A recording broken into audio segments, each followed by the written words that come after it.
Okay, folks, I want to call the Hopkinton Town Council of October 5th to order with a moment of silent meditation and salute to the flag.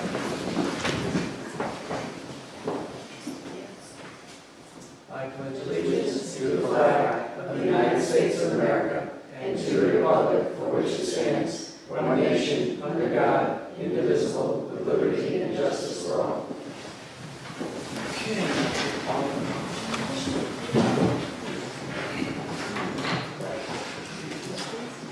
Okay, first on our agenda is the consent agenda. Approved Town Council meeting minutes of September 8th, 2015.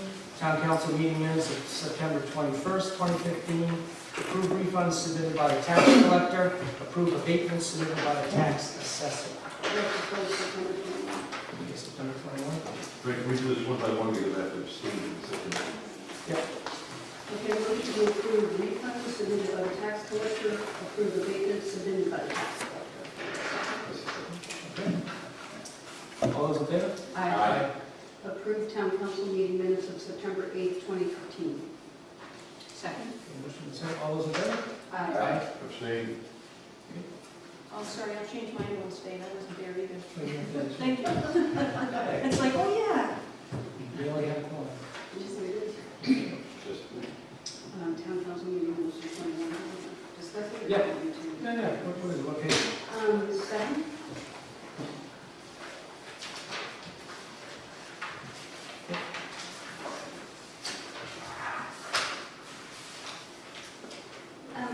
Let's see, about midway through the page, halfway down.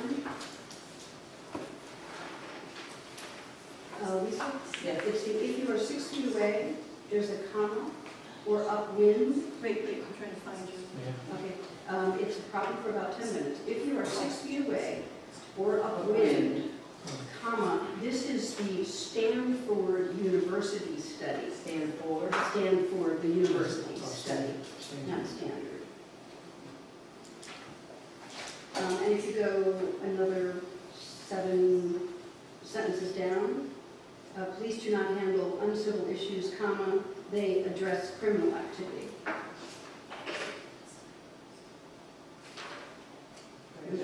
Then page 8. Second line, the email read, for 300 years, comma, Hopkinton has guarded love. Thank you.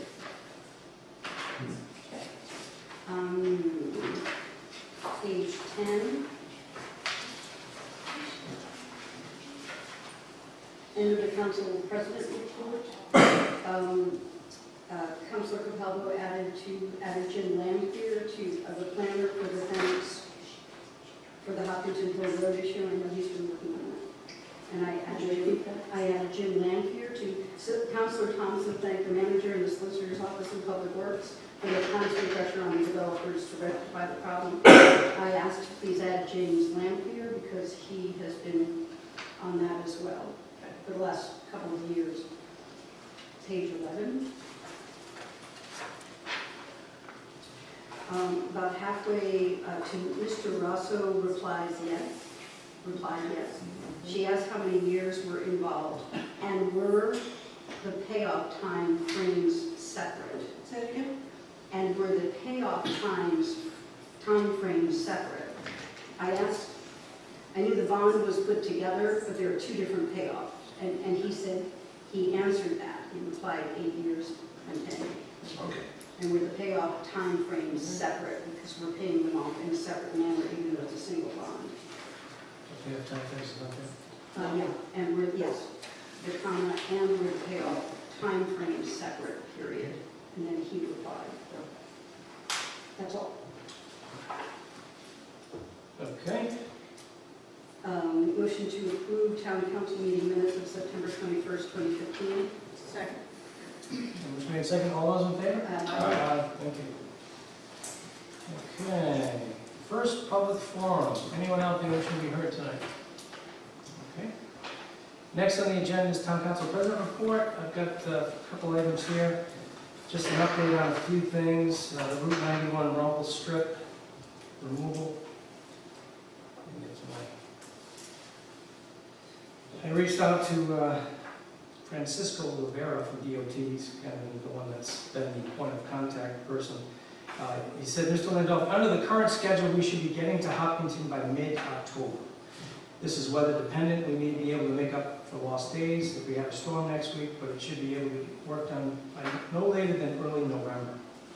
So I know Mr. Cook is, please, he's anxiously waiting there. Myself, the manager, Bill McGeary, Tom Buck, went to the Rhode Island League of Cities and Towns dinner. It was very good. The governor was there, Secretary of State, the same old, call it was good. We had a good time. It was fun. I met the new town manager from Westerly. Let's see, foreclosure rate in town. I was in touch with Jeff Marchand, and he forwarded me an email, and I was kind of surprised at the statistic for our town. We were number 2nd, along with Woonsocket, behind Providence in foreclosures statewide as of this past, the last quarter that ended, actually second quarter, June of this year. So I asked Jeff, is there anything we should be reading into this particular statistic? And he said, well, no. He said, maybe if you want, and I'm just throwing this out there, if we put something on the website that there is foreclosure held through Rhode Island Housing, that might be something that might assist folks if they don't have an avenue for that. So maybe I'll bring it up at a later time. We can vote on it as a consensus type of thing. So I was just surprised. That idea of help on the website, you just need to find out what are all the resources. Yeah, these folks at Rhode Island Housing have got a lot of resources. So I'd also like to have either Rita talk to us or get some information on this. How many per year? Are they resold? Are they And then what lowered price? on housing? Yeah, What price price range? range. Because I know you've had several in my neighborhood, yeah, maybe we can and they sell at lower rates, so we have low-income housing. reach out to Yeah. Rita on some They're really nice. statistics, Bill. That'd be great. I've been hearing this for a couple of years. Yeah. Did Jeff give you an idea why this happened? Why? No, he didn't. why- He just forwarded me an email. It was, our foreclosure rate is That's right. 0.36. Providence, to put it in perspective, which is obviously a much larger municipality, is what, 0.43 or 0.46. But, it just, I was surprised at the company we kept on this particular statistic, and I was very shocked anyway. So, I did talk to Rhode Island Housing today as well, and they said kind of put it in perspective. So, anyway, we'll get some more information, and I just want to let you know what's happening. And then lastly, under my report is postponement of the charitable joint meeting because of the ongoing potential litigation. We decided to postpone the joint meeting with all 3 towns. It wasn't going to be canceled per Barry, just postponed, so we'll figure out when that. It'd be nice to have a big omnibus meeting. Yeah, I guess, but that's typically just budgetary. No, not in the past, just recently they changed it to budgetary. Who changed it? Richmond and the school. So, that's that, folks, okay? Next on the agenda, town manager report, Bill McGeary. On September 24th, I attended the bid opening along with Tim Taft and Dave Caswell from DPW for the bid opening of the DPW backhoe in the Town Hall Council chambers. 4 companies submitted bids for the backhoe, and the DPW director is currently reviewing the bids at this time. And once he makes his recommendation, we'll bring it up as an agenda item before the council for consideration. Secondly, on September 24th, Finance Director Brian Rosso, Leon Millis, our waterline manager, and my secretary attended a meeting with representatives from HD Supply Waterworks from Springfield, Mass. regarding the purchase of new water meters for customers on the Hopkinton water distribution line. These meters can be read remotely. They would replace the existing meters that are approximately 25 years old, and allow the towns who will bill in the future on a quarterly basis.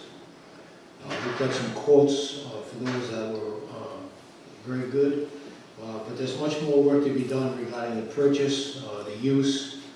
There's some software that comes with it. There are some installation costs that has to be done by a licensed plumber.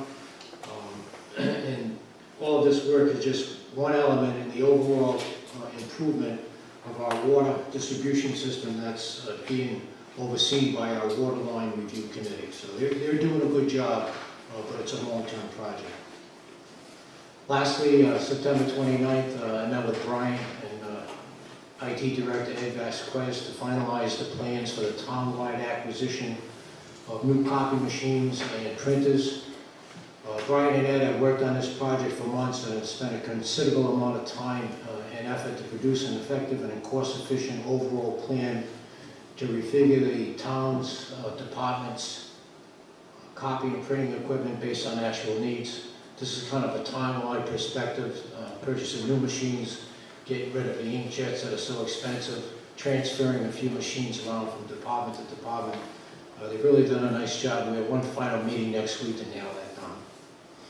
The funding for that project is budgeted at $19,340 in the current FY CIP, and we should just come in right underneath that number.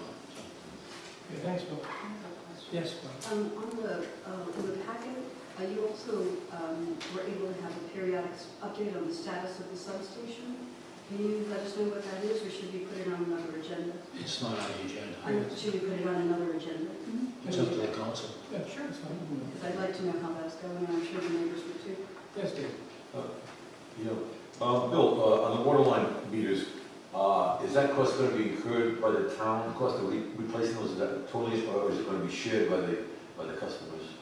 Well, that remains to be seen. I mean, it really depends on the council. I mean, there is some money in the water line fund that the town has, and that would directly correlate to the people who are the users on the 48 line with the expenses. It wouldn't go to the rest of the people in town. So that's a direct correlation there, so that's what we're looking at. The water meters themselves will probably be about just under $12,000 for 50 of them. Okay. And Yeah. the larger expense would be, would have to go out with an RFQ for plumbing qualifications, to hire someone to install them, and there's a few other things that go with it that they have to do, so. I'm just, I just don't want actually taxpayers' taxes paying for something that they get nothing out of.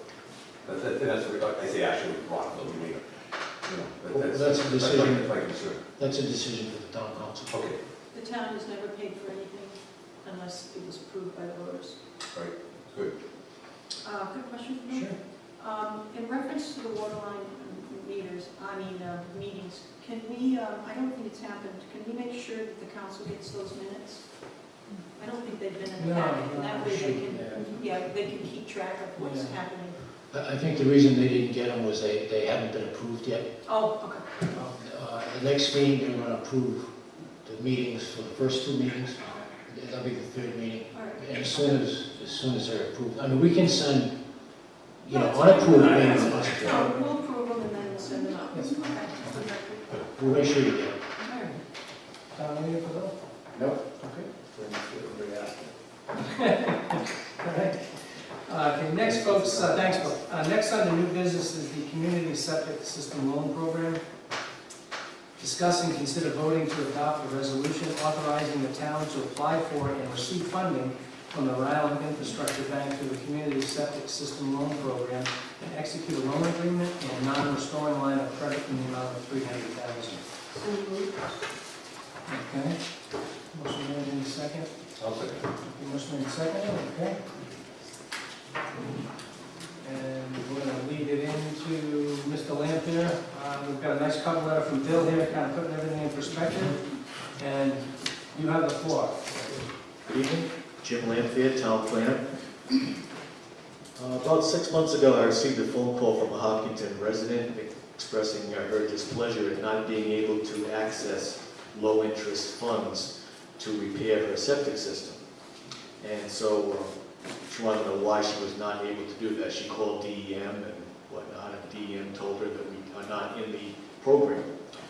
So I checked it out, and I did confirm the fact that we are not in the program, and I tried to figure out why.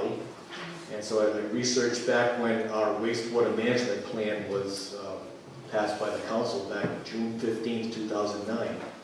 And I looked at the minutes from that meeting, and there was some discussion and concern raised on council members that in the event that we established a program like this, should a homeowner default on a loan, the town of Hopkinton would have to pay the principal immediately on that loan. And so the council ultimately passed the wastewater management plan, knowing that it did not compel us to get involved in this program. So the citizen called back several months later and asked me what I had found, and I explained to her what I had researched. And I told her that she should bring that to the attention of the town council and see if the council wants to reconsider entering into the program. And so she did so, and then I was given the task of preparing a proposed program for the town council to consider. So in light of the recent or the past conversation in this matter, I tried to do everything I could to alleviate or eliminate that risk to the town should a default occur. And I explored various means of insurance, bonding. I talked to the clean water finance people. Brian Rosso and I went up there and met with them one day. No other town has come up with such a means of doing that. And anything that we might come up with, like a bond or something like that, might drive the cost of this up such that someone would not even consider entering into the program. They'd probably go get conventional financing from a bank. But anyway, in any event, what I attempted to do tonight is give you a proposed program to consider. The first thing that I had to confirm is that we do in fact have an approved valid wastewater management plan with DEM. That has been established. Second thing is we put the septic system loan program on the DEM project priority list. So we're there. The next thing that we have to do is request from it's now called the Rhode Island Infrastructure Bank. It used to be Clean Water Finance, it changed the name. But we have to request that we establish a program with them and enter into what's almost like a line of credit between the town and the agency of $300,000. And then we would hold open enrollment application period where people who need to replace their septic system or repair it, or what's coming up very soon is the Cesspool Phase-Out Act, which is going to require people to replace a cesspool, an existing cesspool, within 12 months of the transfer or sale of a property. So our wastewater management plan estimates that there's probably going to be 6 systems per year in need of replacement or repair. And that's not including the cesspool phase-out act, because this was done before that. So I added a little bit on. I said, well, maybe let's figure 10 per year. And then I figured 5 of those 10 might be interested in applying for these low-interest funds. So what I did is I asked Rhode Island Housing to see if I could get some representatives down here tonight to explain the default issue, and have Leslie McKnight, who runs the program, and Peter Walsh here to really dig into that, because I felt that without us getting over that hurdle, there really isn't much need for us to go into the program that I proposed here for you to consider tonight. I drafted letters to DEM, I drafted letters to the Infrastructure Bank. I came up with a couple of proposed resolutions for you to consider with loan criteria. Every town can develop their own loan criteria, which would govern the administration of this program, so we do have the power to do that. So I prepared a lot of proposed things for you to look at, based upon some guidance that was sent to me from the Clean Water Finance Agency. They sent me a 52-page document, and they gave me 5 examples in that document from 5 communities, what they've done, what their resolutions were, what their letters were. And so I looked at them all, and I tried to pull the best that I felt was for the town of Hopkinton out of each of them, and I compiled them into this proposal that I gave to you tonight. But I figured before we go too far down that road, let's have the experts come here and deal with the issue of default. Okay, thanks. Folks, come on up.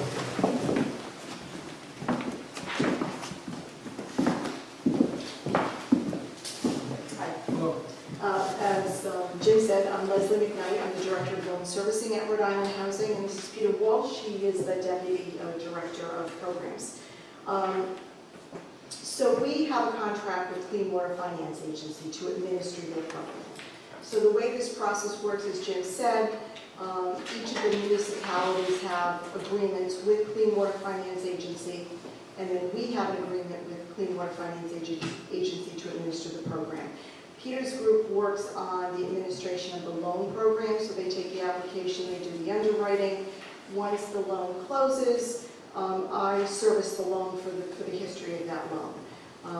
So we're more than happy to answer any specific questions you have regarding the experience of the program. Currently, there are 14 communities that participate. Of the 14, 12 communities actually have active loans in the portfolio.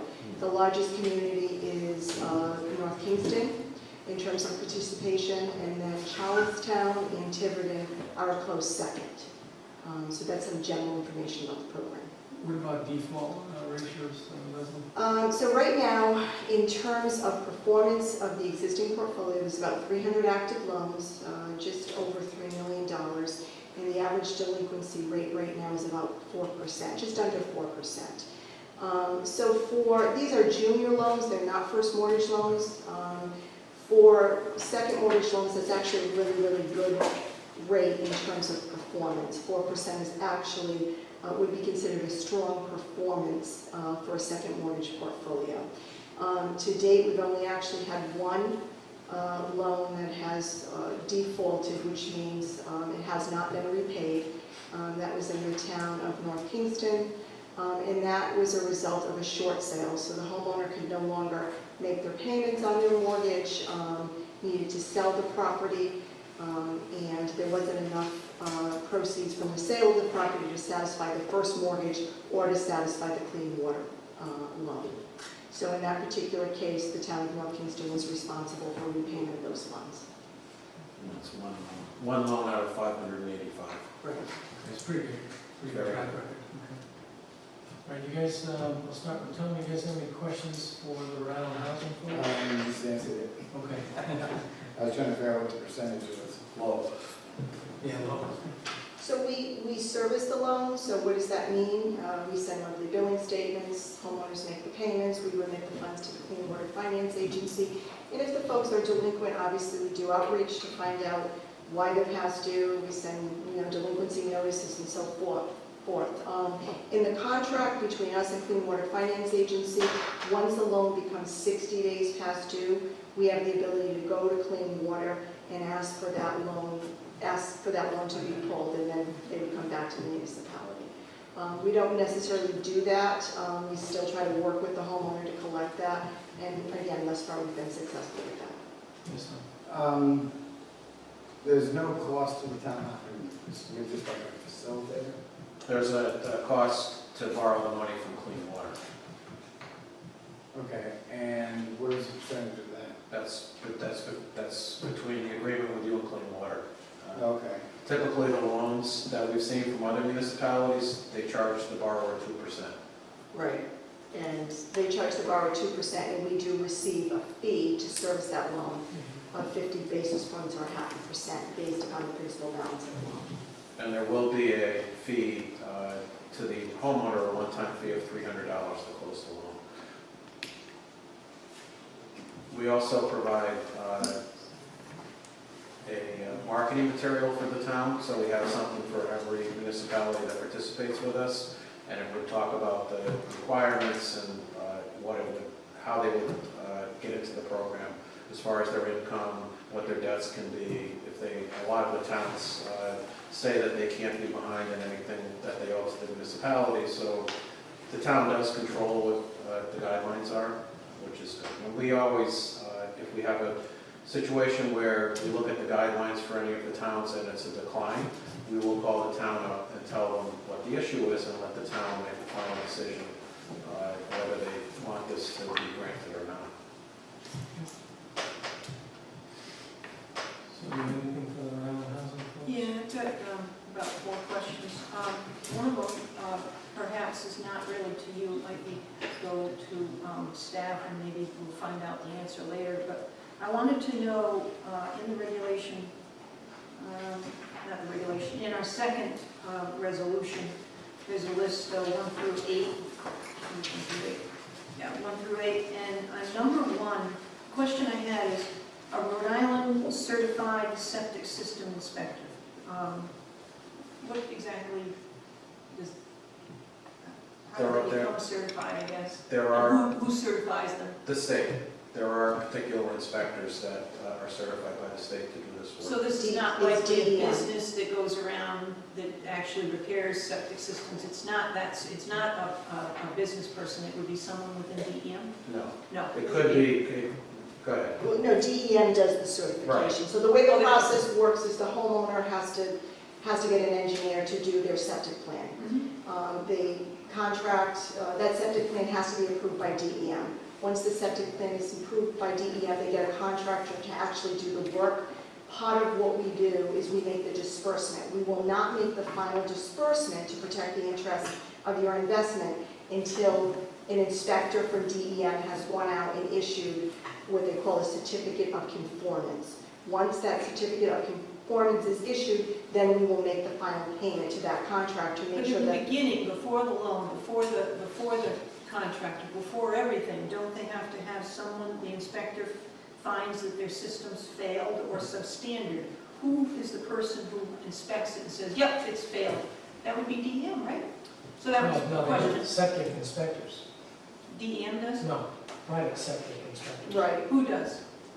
You can call them. There's- Anybody. I would Right. become one, in Yeah, other yeah. words, as long as I get certified by DEM. Right, with a Most people certain. do pump outs and stuff like that. They get certified. Yeah, that's certified. Okay, that's what I was trying to find out. Yeah. The other question I had is, can't the town, if somebody defaults, the town has to pay, don't we then put a lien on the property? You have a lien, that is part of the process. There is a lien placed on the property. So if Okay. someone defaults, you obviously have a legal, legal ramification in which you can take action. Okay, all right. The other one was,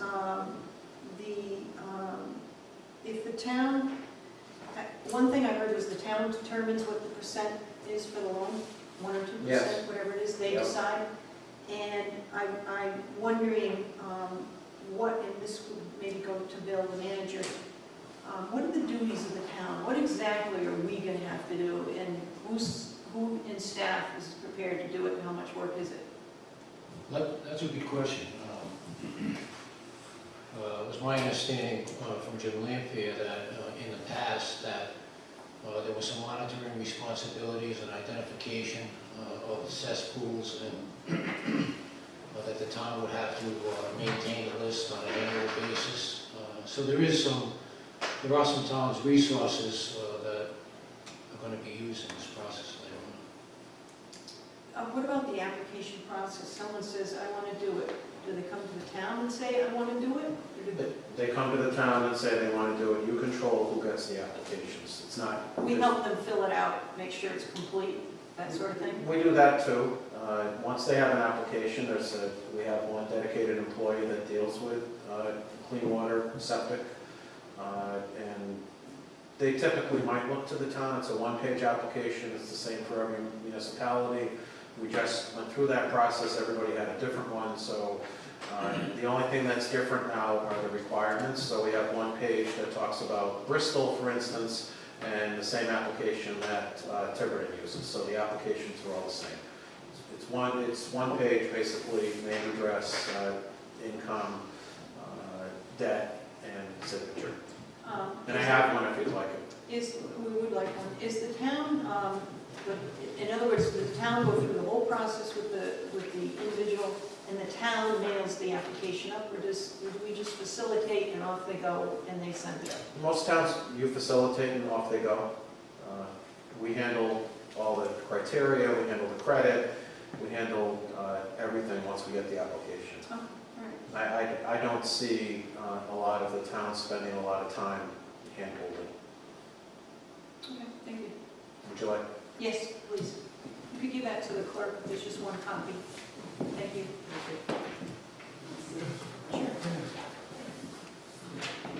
I also have some examples. I brought Charlestown and Bristol of what information we would provide and service we would provide to Hopkinton. And they're similar, but they're a little bit different.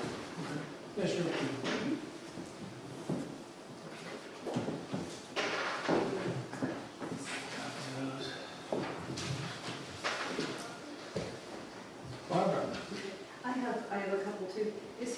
the loan is it still with the water or is infrastructure now? Clean water. Is No, the Clean loan- Water, the- or Clean Water the- changed its name? The loan closes in our name. Right, the funding, the infrastructure bank is now responsible. The Clean Water Finance Agency is now part of the infrastructure bank. Right. Okay, Those so loans Clean close. Water Finance is now part of infrastructure, although they're now calling it infrastructure? Yes. Okay, so we have a new name, but it's the Yes. same process. All right, that's fine. And it sounds like that's been going on now. So if we didn't pass it in 2006, then it's at least 9 years that you've had, right, 9 years that they've been working on it. 2009. It started in, 2009, oh, okay. Yes, So 6 years. it started in 1999. Okay, so you've had quite a number of years to work on Yes. this. You said you had at the moment 585 loans? 585 is the total from the inception of the program. We have 300 active Okay, loans right so 585 loans, and you say you have a 4% default rate, which Did is not about default, not 26. default. Delinquent. Delinquent, Delinquency. not default. Right. Ah, okay. 4% delinquent, which is about 26 homes, and then you've had one default. Right. All right. And the 2.5%, the loan cost, who pays for that? So if the loan, 0.5% to you, 2% to him, but who pays for it? well, that That's That- 2.5%. Which is about 7,500. I know, but who pays for it? that is part of the way you're going to structure your loan program. You make that determination. So you're setting your Who rate. pays? The town pays or the client pays? Who brings that money forward for the loan? So what ends up happening is the homeowner will pay a 2% rate. If 2% is the rate that you set, the homeowner pays 2%. Okay? We will retain 0.5% for the cost of administering the servicing of the program. The 1.5% is then remitted back directly to Clean Water, Mhm. and then, But that's fine. So my question is that the client has paid that, the town has not. that is We're trying to figure out what the town needs to do, let alone have a default and pay off the loan. So that money is, again, still from the client. Obviously, we can put a lien on the home if it's in default. So the lien is actually placed on the property as soon as they close. So it gets recorded, and you have a security interest in that property immediately upon closing. Correct, except that, of course, it doesn't work if it's a short sale. Because in a short sale, there is no money left over to pay the loan. So the town is responsible for the entirety. Right away, or do we have 6 months, 3 months, 30 days? That is between you and Clean Water, how quickly they would make demand to you for repayment of those funds. I think it's a really good idea for our citizens. I really do like it. I think it works well. But since our earlier agenda item was foreclosures, and if we're at 0.36%, and at some point they were 92, it sounds to me like we're putting ourselves at risk unless we can figure out how many foreclosures we actually have. Because many of those homes will be in not good shape, and we'll have to have their cesspools and their septic repaired. So that's my concern, is that I'm not sure those numbers are correct from Rhode Island Housing in the first place, Which numbers? on how many foreclosures we Yeah, have. that didn't come from Yeah, us. that No. came from, We don't think it's It's correct. Housing Works. Housing Works, from Yeah. Housing Works. So I'm not sure that's the case, but if it was the case and we had many foreclosures, then we would have the option of many defaults, and some of that would be short sales. So that would be my only concern. That is not your concern. That certainly has nothing to do with you. It sounds like you're doing a really good job on the loans, and I am very open to them, but I'd certainly like to find out from our town just where we stand on foreclosures, delinquents, defaults, because that will come back directly to our citizens in our budget. We think that that percentage is misleading because you have so few properties Thank you. available for I quite agree. foreclosure. I think I heard you earlier say you need more information, you do need more Yeah, information. I think it's ludicrous. I really do think it's ludicrous, and I do like the program. I think it's really useful, but I do want to make sure we protect the citizens that are not paying $30,000 or $50,000, especially. And keep in mind that over time, the average loan amount's about $15,000. A $15,000 loan for 10 years, the payment would be about $138. So it's not a heavy lift. And also keep in mind that when you decide to do the loan, you know what their financial situation is at the time. Unfortunately, this North Kingston homeowner, I think they had job loss and had other issues going on. And the loan is generally for 10 years, or is it 5 years? Some are 15, again, it's up to the What, municipality. right, what you think is affordable. Now, also, they have the ability to set those loan terms, right? And They make do. determination. So you can mitigate your risk by determining what type of loan terms and what criteria you want to establish for the homeowner to qualify. But when we do have to pay the loan back in 30 days or 60 days, whatever we arrange, it's the full principal, it's not like the 138 a month. No, it's the remaining Whatever the balance. balance is, that's Exactly. And we would be glad to work with the town, and we did this with Portsmouth, to look at the criteria to say, you're never going to do any loans like that if you leave that criteria, or this is what the other municipalities do. We've done so many of these, we see The a other lot. thing we could do is, and we've done in the past, because with the CIP and with Frank as president, is putting some money aside in an account that sits there and does nothing and just waits for that kind of thing to occur. So we have a number of different alternatives, and sometimes good householding is we just put a little aside. Okay. David? Yeah, a few things. Before I get into what I want to say, could you give me the percentage, the interest rate percentage on average between what the towns in this program pay and what the individuals are paying? We don't know what the towns pay, because again, that's between the towns and the water. What would an individual pay on average? 2%. 2%? Portsmouth is different because they floated their own bond Yeah. for different reasons, Yeah. and they're charging 5%. Yeah. But the other municipalities that have gone through clean water, we've seen generally 2%. The majority of the loans that are active in the portfolio are 2. In the early days of the program, the interest rate is as high as 4%. Okay, and that's, you're talking about individual, for individual. That is correct. Now, you mentioned there were, how many communities that involved in the program at present? There are 14 communities that participate. Only Bristol and Westerly. Yeah. We do not service any loans right now for Bristol or Westerly. I don't know if that means they haven't closed any Yeah. loans, but Well, the reason why I asked that is because every community you asked for, I'm looking at the map over here, every community you mentioned so far borders either the bay or the salt water. You got Charleston, you got Westerly, you got Bristol, you got North Tiverton. We're landlocked. We're not that kind of situation. I know. I think it's a wonderful program. I think cleaning up the bay is a really good idea. I'm just wondering, how many are there any Situates in this thing? Are there any forces? Situate is a participant. Okay. Can you name the communities? Because it sounds like So we're talking. Yeah. Johnston, Gloucester, Situate, Coventry. Okay. I think that's about it. That does not border any water. So, okay, it was amazing that every time you mentioned a community bordered salt water, I thought to myself, well, that's probably a good idea to get salt and stuff like that. So, in general, I don't think this community, maybe I'm wrong, maybe Hopkinton's done it before, but I don't know whether it does. I don't think Hopkinton's ever gotten involved in private loans. Public loans, sure, we do all the time. But private loans are another story. Loaning an individual money from the town, what we're doing is we're co-signing that agreement. If that person or persons does not pay up, the town's responsible, as far as I can see from this program.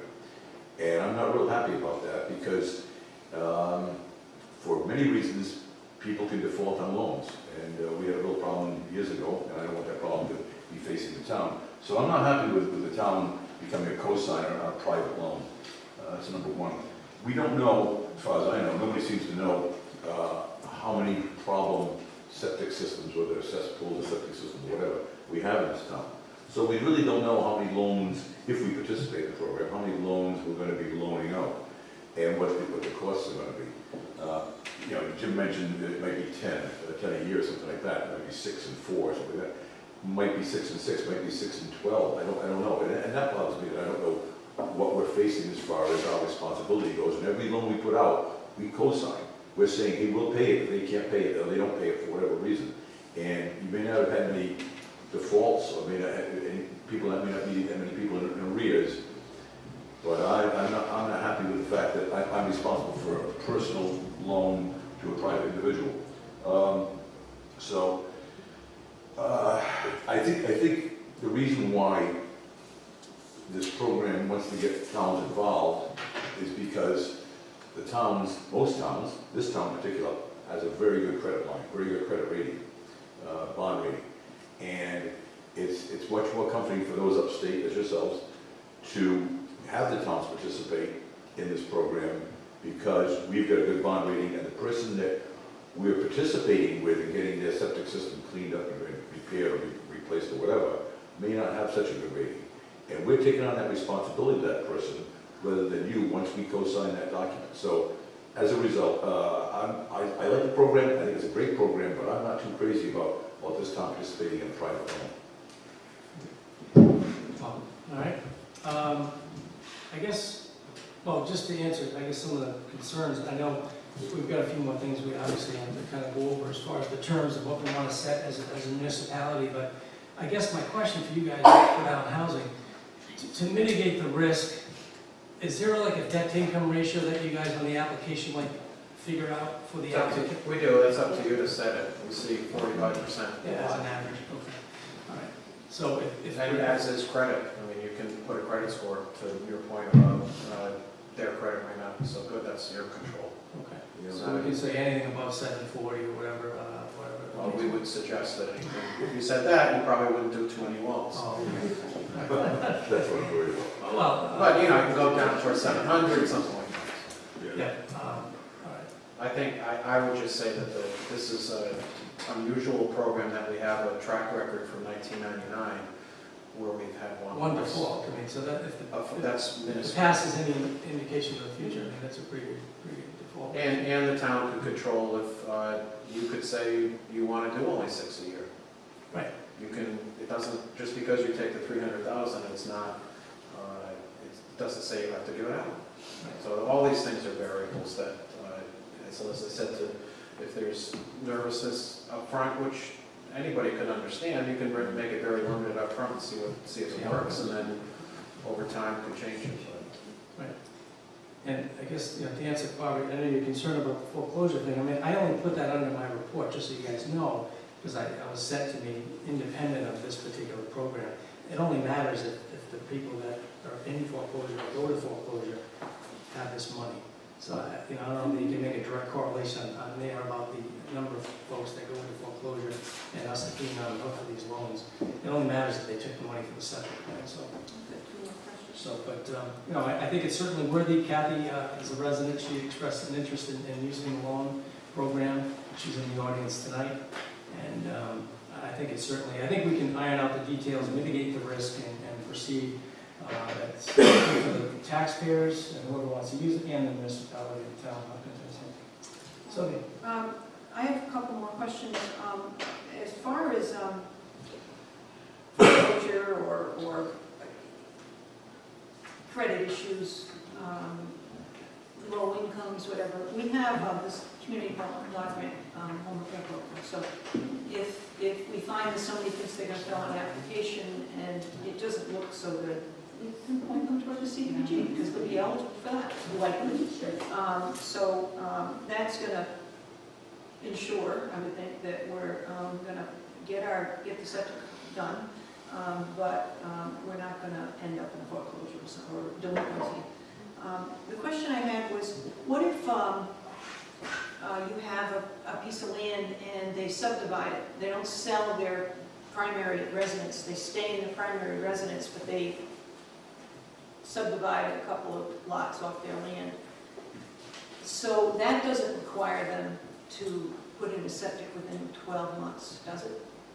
Or is that a DEM question?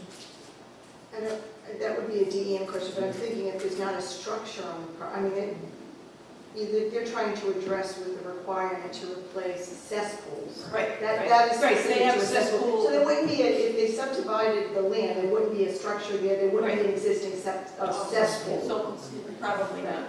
So it's a homeowner who has, an older cesspool that has to be upgraded to an individual disposal system, an ISDS. Okay, all right. The only other thing I wanted to ask is, my husband and I, we did our septic. We had a septic, we didn't have a cesspool, we had a normal septic. But we're in a high water area. And we ended up putting in the fancy systems they have in this day and age. We paid a lot more than $35,000, and that was, 7 or 8 years ago. So I don't doubt that there's somebody's going to come in and have a similar problem, and it's going to cost them more than $30,000. So that's up to the town, correct? It To is. vary the loan amount It to is. cover something like that. And I believe one town goes up to 45, if I remember correctly. Yes. But that would be something that we would, so if we want to have certain things in our application, it would go on this application form, likely. And keep in mind, the engineering has to be done before anything happens, and the engineering, as you know, is expensive. Oh, yeah. And so we don't front the money for the engineer, neither do you. So they have to have the engineering paid for and done. We can reimburse it with a loan once it's done, and In other words, you can make it part of the loan. we can, but your resident has to come up with the money to pay the engineer up front, which is not cheap. And that's in every situation, correct? Right, unless, what we do see Why with do some you do that? homeowners is they are able to. Why does that happen? Why do they have to come up with the money? Well, DEM will not approve. The engineering plan has to be in place for it to be approved by DEM. There's no guarantee if we fronted the money that they would be approved. All right. All right, I see. I just want to follow up to Sylvia's. I just want to confirm, so this is only to be used for the repair or replacement, not for the build? Not Yes, for that's the for correct. construction. And I understand some of the very elaborate systems can be $35,000 and way above. For a cesspool, do you have an idea of what the cost is on that? If it's only $300,000 and you have 10 a year, well, that's 3 years.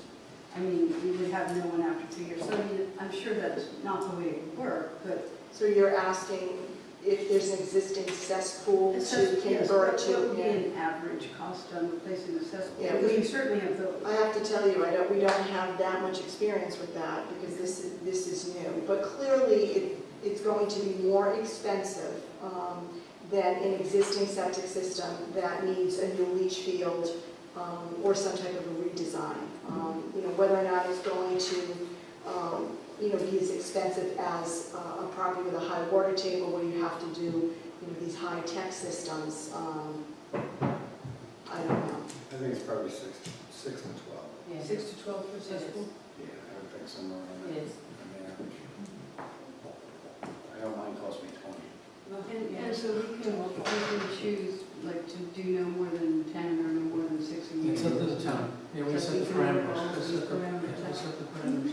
One more question for me.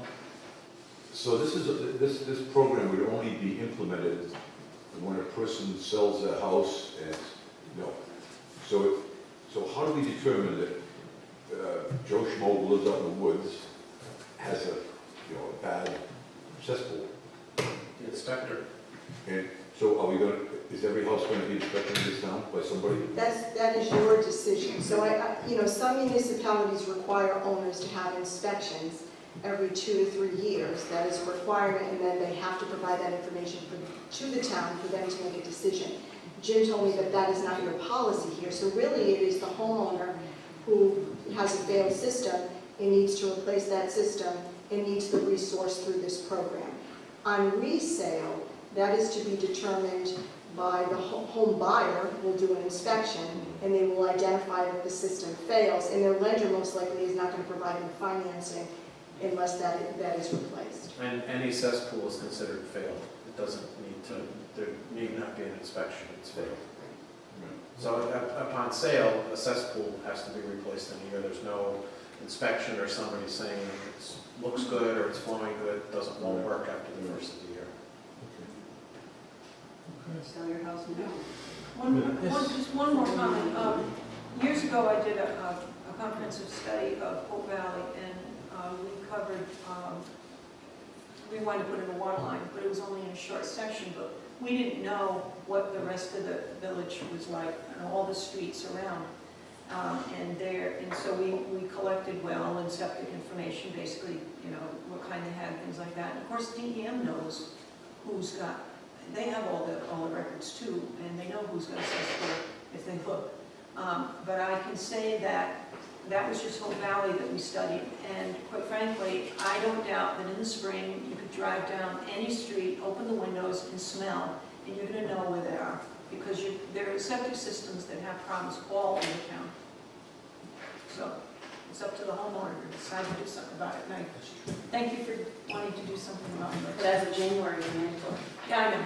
So But if you sell the property. No, well, yeah, well, they said they're gonna be checking everything, so that's why I don't wanna wait till that long. You know, that's where the problem's gonna be, where. It's mandatory upon sale. Yeah, well, and when I was reading something else, actually when I was talking to the, she said that everybody is going to be needing that. Was it Maybe Robin eventually. Hedges? Well, not It'll be if eventually. they're not expected. But I'm just like, we're not gonna You will be when I don't have anything left. Exactly. I'm on board now, and we'll have that, so, but I don't think we should assume that everybody's gonna go bad. I think we kind of put a bad light on it when we had something about foreclosures. Yeah, like I said, Pre, yeah, it wasn't my Date. intent. It was And just something that I know. came to me and Right. It was obviously. in the paper today. Right. I mean, it was in the front page of Right. the newspaper today, so it's, but how many people's houses were bought at, my neighbor, that house was bought and it shouldn't even been purchased at that price, because it's not even close to worth that money. So she's head over heels, upside down on mortgages, so there you go. And so many of those sales are crazy now. but in a short sale, we have to pay. Oh, I get it, So But like some of these fees, can these fees that you have the town pay for, can the homeowner be put into their loan so that they don't have to be responsible, the $250 origination fee? Or- $300. Or $350, yeah. No, they don't, the town doesn't pay it, you do. Oh, it does go on, well, these are our fees, but I thought that the town had to pay some fees. The town pays interest to Clean Water on the borrow and on the. But at a 0.5%? That's between, we don't know what the So they can town's. just make any figure they want on, as far as the loan, right? Yes. Wow. And I noticed here you have a prepayment penalty, so if I wanted to pay extra, and here it says There's no prepayment you're subject to There's no a prepayment penalty. No. No, ours is no prepayment if we did it. Sure. It would be no- Right, like if I make the payments, it's from you guys, that's why It's not from us, there is no prepayment penalty. Robin Hedges, That's not us, that's, we're she Rhode sent Island, it to me. we're Rhode Island Housing, there is no prepayment penalty. Well, yeah, that's what I thought, and I was like, why would we need penalty for paying ahead? That's right. But this is what she sent me. So see, this is what she sent me, so that's why I was like, why would I get a penalty for You that? couldn't have that, because if you sold the house 5 years later, Catfish. then you paid off the loan at that point by selling the Right. house, you shouldn't have incurred a penalty. Right, There's no prepayment exactly. penalty, Kathy. Even if it was every month, I paid extra, so that I don't have to, like, on principal only. I was All right. like, wait, so, Guys. discussion. Time out. Jim, you need to come to the podium? Yeah, I just want to interject something here, if I may, just. Thanks, so we're all thanks, on the same Peter. page. In terms of the interest rate on this here, I have something that came from Robin Hedges at Clean Water Finance. It's part of a 52-page document passed out. It's page 4 of 6. It says here that the C-slip loan to the governmental unit from the agency, Clean Water Finance Agency, will be at a rate of 0%. Yeah. The money's coming to 0% to the town. The subsequent loans to homeowners will carry an interest rate of 0% to the homeowners. There will be a service fee attached to the loan, equivalent to 1% of the outstanding balance of the loan. Okay? It's going to be distributed as follows. Rhode Island Housing is to get 0.5%, and the Clean Water Finance is to get 0.5%, for a total of 1%. So the town's not going to be charged any money for this, Yeah. and the homeowners are going to pay 0% interest. Now, in addition to that, the homeowner has to come up with a $300 origination fee, loan origination fee. Right. Okay. And as far as the engineering fees, they can be wrapped into the cost of the system, so. But you have to get it done first, so you have to put it up front anyway. Well, you Yeah. can work with the person that's gonna do it. Oh, I They- know, yeah. They'll probably wait. Oh, I know. Oh, I know they will. Jim, please stay put. What I wanted to ask is, I just heard you say it's gotta be 1% now. What's that? So why does it say 1 to 2% on these applications of Charlestown, it's 2%? I Are they mean, making money on it? No, how no. can we say it's 2% when that? Well, as, I just want to clarify that. well, I can say 1% because that's what Clean Water Finance told me. Right. That's who we're going. Now, So I as far as mean the it's other- mandated? no, as far as the other communities, I can't speak to it. I had to educate Jeff Marchand today as to what, because he thought it was 2%. They actually did used to be 2%. And as the Clean Water Finance people said, it started off at 4%, then they dropped it to 2%. Jeff Marchand was surprised to find out from me that it's now 1%. And I called Clean Water Finance to confirm this. They said it's 1% of the outstanding balance. Now, if you're calculating it like they state here, as the homeowner pays this balance down and they have less and less of a balance on the loan, that 1% gets to be a smaller number. So, I mean, that's what they're stating here, so. Everybody on board with that? Or So am I wrong? how can anybody charge 2% then? Is that mandated from the Clean Water Finance? Well, no. I think it's. Clean Water No, Finance. is it mandate, are they mandating 1%? Is it mandated that it has to be 1%? As I read this, the town would be precluded from charging a homeowner interest on this loan because the Clean Water Finance Agency is going to tell us exactly how to make these loans. We're not free to get money from Clean Water Finance at 0% and charge somebody 5% for it. Where's the money going to go? Who's going to get it? If we can do that, why don't we charge 20? Yeah. We can't do it. That's against the rules. Right. Well, that certainly clears up some of the money part on the town, Jim. And- So, do you Jim, I have a have a comment on that? Is it 2%? Again, Is it 2% or when is it Jim- 1%? No, when Jim first called us, we suggested that we get somebody from Clean Water here, because the agreement's between Clean Water and the town. There's fees that are associated with this, and we recently signed a different agreement with Clean Water that says they're going to do it differently with any new lines of credit that they sign. I don't know what they're going to do differently, but for instance, the $300 origination fee, it used to be 1%. We changed it to a flat fee of $300 because the 1% of these small loans did not meet our origination expense. We were spending more to originate this than we were getting. The servicing fee remained the same because the servicing fee was fine, it worked out fine. So it's not, it appears from information that I just looked at that these are fees that Clean Water and the town share, so it's not interest, it's fees. Some of it's for the servicing, some of it was for origination.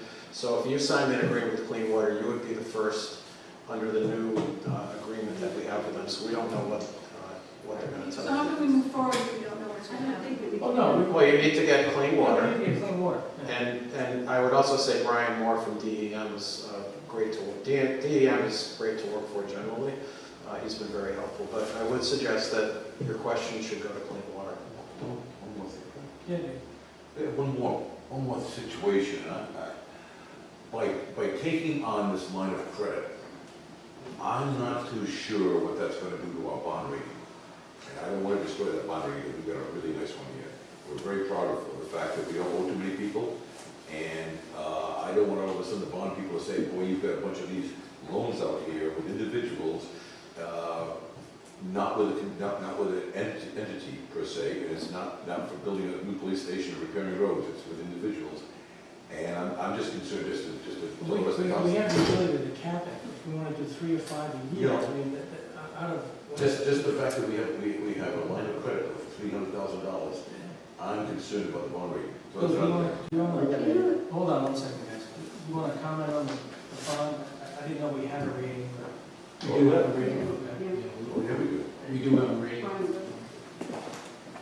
have a good rating. I'm not sure whether that amount would rise to the level of damaging the a bond, No, it's too credit small. rating, I don't We think just that. borrowed $1.5 million. I know, it's- Right, $2 million. I think that- I mean, it doesn't even- 300,000 is the top, so if you even borrow less than that, I don't, I'm not a financier, but just common sense, I don't think that would adversely impact the bond. You know, what, I would like to just take the motion off the floor. I think that we should certainly put together that list of what the specific loan program resolutions and bring it back forward. I think that we're all interested in it. I would certainly remove my motion just to say, let's just sit and let's work on it and bring it back forward. And if they With clean water, and get all that Yeah, so with the information. clean water, and then we'll get some of the Right. details on the Yeah, percentages. because then we really can't do either of these without this list, and I think we're all open to it. We just need to Well, accomplish it. we need to pass a couple resolutions, I guess, to move forward. I don't know that we do. Well, we don't have to pass it tonight. Oh, no, because we no, don't no. have- Right, we just But want the resolutions are part of the process, the approval process. What I didn't give you tonight, I couldn't get from the Clean Water Finance Agency, and that being a promissory note, which sooner or later the town's going to have to enter into with them. And they won't prepare those documents until they get something from the town, a letter requesting that we apply to the program. So one thing you might want to consider doing is pass one of the resolutions that I prepared, which would just enable the town to get that machinery in motion, so that when you do come back and consider this, you'll have some real details to really sink your teeth into and consider. So we can do the first one and then pause on the terms and conditions until we put it together, which is fine with me. If that gets us moving toward it, but that we do not pass motion number 2, which is establishing the terms and conditions, which we really don't have right now. I don't want to move forward with the first one either. We're talking, I don't think we should. I think, well, we have to, quite frankly, I can't wait to have a program. I know there are people that are in desperate need, and it's going to be great for the town, and it'll always be strong. We've got to do everything we can to make it happen. The money's there, get it to the people. So I'm all for it, but I think if we could possibly get them in here at the next council meeting or soon, because they can be here, and then we can move forward, because we get our answers. I hope. I'm fine with that. So I'm removing my motion. Okay, motion removed and seconded. All those in favor? No, no, we can't move it. Oh, you just moved it. Jim, thanks. Thank you very much. Thank you. We know what direction to move. Thanks, Peter. Thank you very much. Thank you very much.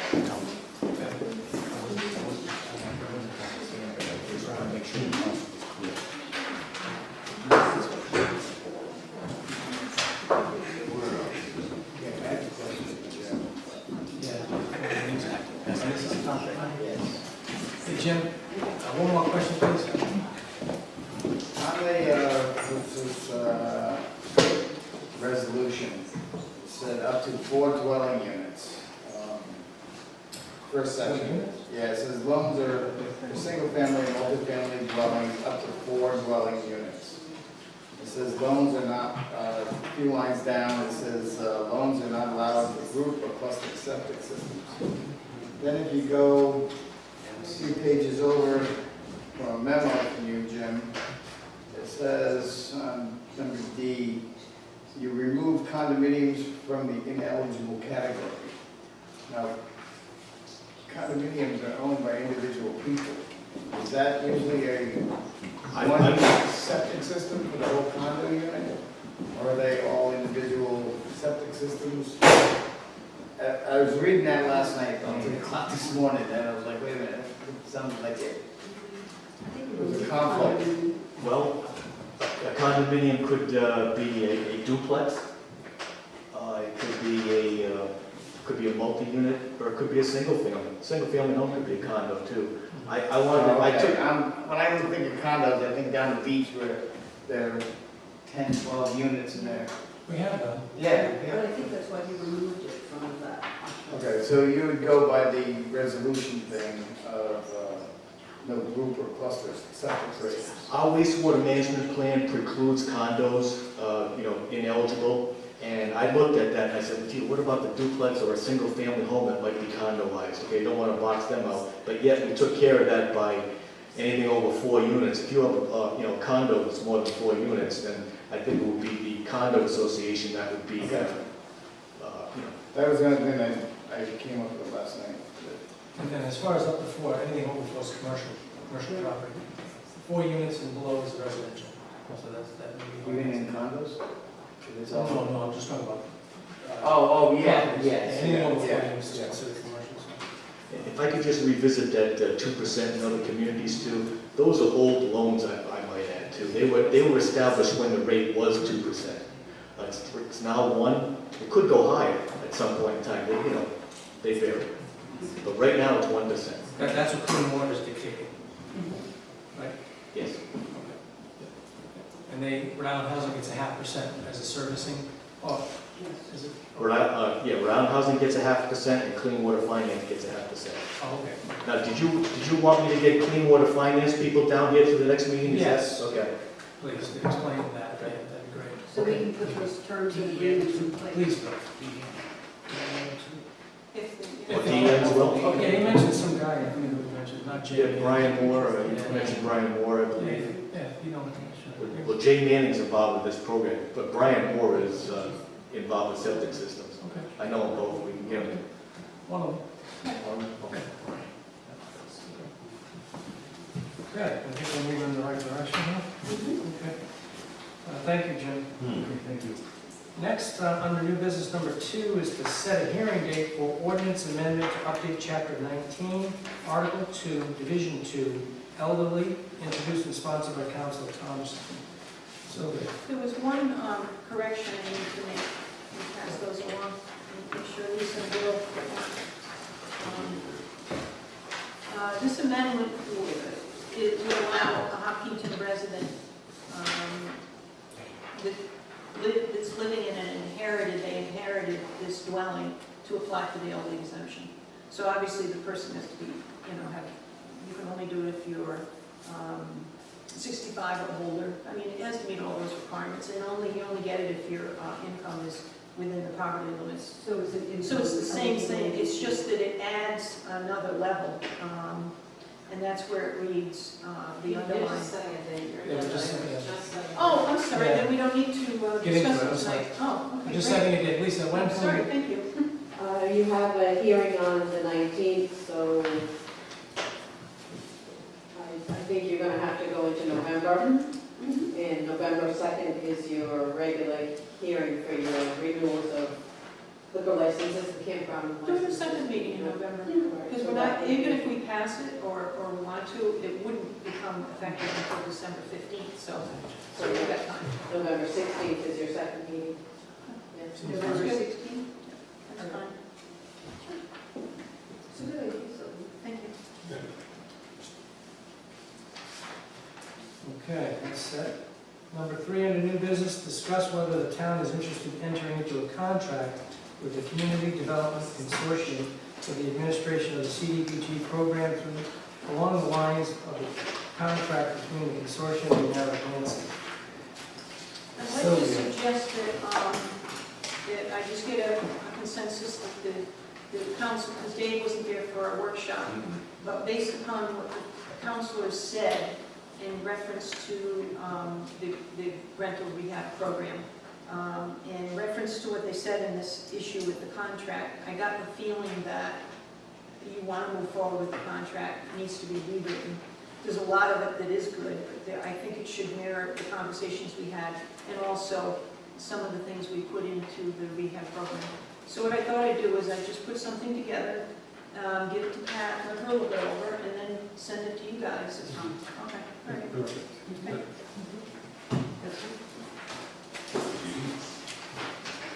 Yeah, we should do that. We're going to come up with And, a lot of the issues that surface with the affordable housing and the consortium seem to be communication. The only thing I'm curious on is how long Narragansett has had the agreement with East Greenwich, and how is it going? Because it's fine to have an agreement, but if it's loosey-goosey and, This one says it's 2015. right, but it has to be I renewed see the every year signatures. though? So I imagine it's been in place before this year? I think we could find out. So I'm just curious how it's going and has the communication level increased? And because if it hasn't, Yeah, I think why actually, have Pat review it and go through the whole? well, I motion think and stuff? actually their contract was weak based upon our conversation. It didn't do what we want to have done. So, Narragansett, yeah. So I'd like to It's see, just a basis. be nice to see what we come up with after our conversation, and then that's the Yeah. Okay. But like I said, I don't know how we can find out how it's going with Narragansett. I bet Bill could, we wanted him to call You can someone. call them. Yeah, please, talk to Laura, right? Yeah. Just to see, I'd just be curious, because if it, How's it's, it working? yeah, because if it's Jeff not responding to anything and doing the same old stuff, then what's the point? Anyway, so that was my thoughts. Okay. And last on the new business number 4 is discussion of revised home rehabilitation program regulations. That's you, Sylvia, too. There was one thing that I did different. I put in the changes that were recommended, the individual counselors wanted on this document. But what I did do is at the very end, I added a word that came to me while I was writing this up. And it's 7A. And all I did was add program obligation. So I don't know whether we want something like that. I have to ask Pat. Prior to program obligation and disbursement. I don't know if you want the information to come into the town before he signs contracts with people and things like that. I think that was an issue. But it's only with the rental program, it's not all programs. So I don't know if you want program obligation in there, or you want just prior to disbursement of funding. I'm of the opinion, just do it less oversight. I think the program's going okay, it's just, that's me. Okay, well, if you want that go on, the rest of the council want that go on program obligation, or leave it in? Actually, my question on that is that we've had a number of times with CDBG where the state has obligated us for things before we have known about them. And so they have obligated us, for instance, on the Rockville Mill, where they obligated us before we had anything to do with it, even if we said this was a mistake. And we said that for years, and it is a mistake. So I sort of like the idea of having the obligation. I would like to know what we're obligated for before they start dispersing funds that we really had no idea Yeah, that was why I that we added. were obligated. And the state has done that through CDBG funds any number of times, not just the Rockville Mill. So I'd like to have the obligation stay in there. I would like to know what we're doing before we We're even, not on the hook about it, oh, we were on the hook. not for anything at Rockville. Oh, yes, we spent, Not according to Jeff. CDBG funds, we spent over 80,000. It's not our money though. It is our money because it comes to our town for our citizens. But it was obligated for us by CDBG in Providence. We did not obligate ourselves for it. We had no choice when it came down. It was already obligated in advance before we had any knowledge. The word obligated, I guess I'm getting caught. It's not, we're not on the hook for it. They allocate, yeah. They allocated without ever speaking. Without any Something, input. Yeah. something like the Welcome Center without And I us don't get knowing. obligated. And- right. Well, the Welcome Center, we are on the hook for, and that takes taxes away if they take the land by. And the domain, I know, but it's called, there's a lot of things the state likes to operate. I'd like to leave obligation there. Another day. How'd you like Jeff's check? I figured you'd like that. I saw that, but I'm like, Half page. Didn't really answer many questions. just as good as a handshake, but a handshake is probably more legal. That's the point we were. Yeah. So if everybody's okay with us, I'll move that we adopt it and this affordable housing rental rehabilitation program regulations. Second. Well, there you go. Motion made and seconded. All those in favor? Aye. All right. Okay, so Lisa, Yes. could you see to it that that goes to the affordable housing? Yes. Thank you. And I don't know if anybody else, is there anybody else who's saying anything? Just that. Just that little one. And Jim Slamford, he would want a copy of it, of course. And of course, finance, yeah. 'cause they were, yeah. Yeah, fine. I'd like to adjourn. Hold on, we got one on public forum. Oh, Last, did oh, we vote on that? yes, we did. Okay. Then yours. Just the last, the rehab thing? Right. Yeah, yes, that's all. Last public forum, Thank you. okay. I'd like to adjourn in memory of Jill Jones. Second. Okay, motion made second, all those in favor? Aye. Aye. Thank you.